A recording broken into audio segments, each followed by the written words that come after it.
Hi, welcome back to 5-Minute Chemistry with Always Eclectic Stacy. We're still in our covalent bonding series, and this is example number 9 of molecular geometry, modeled by using VSEPR and Lewis structures. Let's go!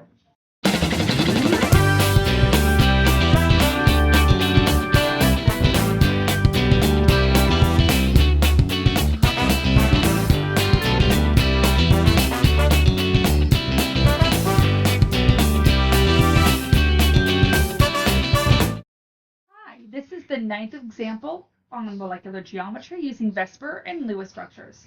This is SO₃, which is sulfur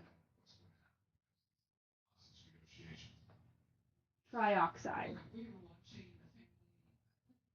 Well, the first thing we're going to do is go ahead and look at the electronegativity. And so sulfur is 2.5 and oxygen is 3.5. So we're going to go ahead and put oxygen on top just to make the math a little bit easier. So oxygen is 3.5. Sulfur is 2.5. And the difference is 1.0, which would normally make this a very polar molecule. The trick, though, is that there's 3 oxygens, meaning that sulfur is going to have an expanded octet.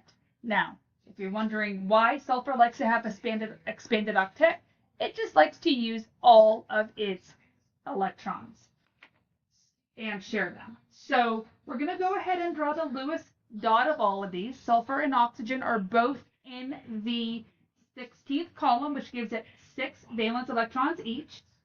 So sulfur is going to have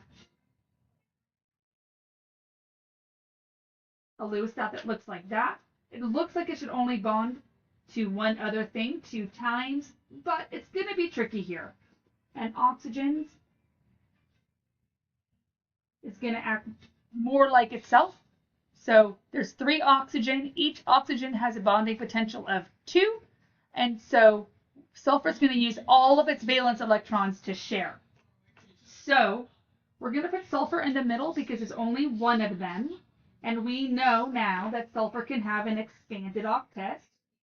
And we're going to use 3 double bonds going around because sulfur is going to use all of its valence electrons to make itself very happy, and each oxygen fully fulfilled to the octet. I'm going to go add in oxygen. Don't forget to add in those extra valence electrons to make sure that we're representing all of the valence shell and sharing. Sulfur is going to have more than enough because it's going to have 2, 4, 6, 8, 10, 12 valence electrons, and each oxygen is going to have 6.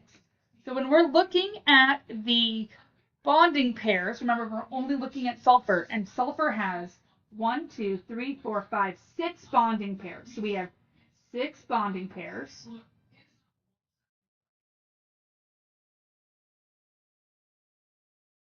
We have no lone pairs, so there's nothing lone on sulfur.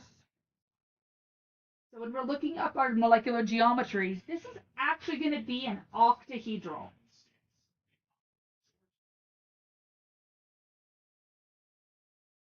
And despite the fact that it's supposed to be polar, because sulfur is sharing more, which allows the oxygens to kind of spread out around sulfur, there's no place for this to have a dipole moment. So this is going to be a nonpolar molecule. If it was maybe just sulfur dioxide, it would be polar, but that third oxygen that pulls it and allows it to kind of spread itself out and pull the poles equally makes it nonpolar. Thank you so much for watching. If you like this content, please do not forget to like and subscribe.